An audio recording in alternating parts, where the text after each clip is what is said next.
Le saviez-vous, depuis aujourd'hui, la ville de Barcelone est devenue le centre du monde du téléphone portable. Le Salon mondial du mobile a ouvert ses portes et cette année, les fabricants dégainent de nouveaux smartphones à la pointe. Leur pari est simple, concilier performance et prix accessible. Alors, est-ce seulement possible? Le reportage Audrey Vuettaz, Elisa Beaujour.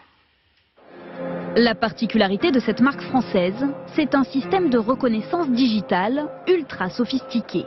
Chaque doigt de la main active une application différente. Par exemple, si je veux déverrouiller le portable, je positionne simplement mon pouce sur le téléphone.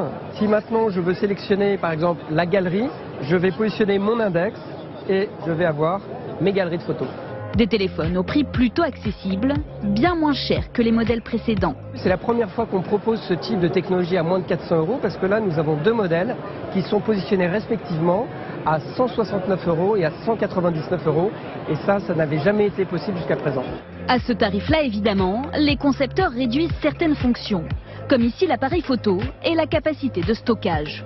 Au Salon mondial du mobile, on trouve désormais de plus en plus de modèles dernier cri à des prix raisonnables.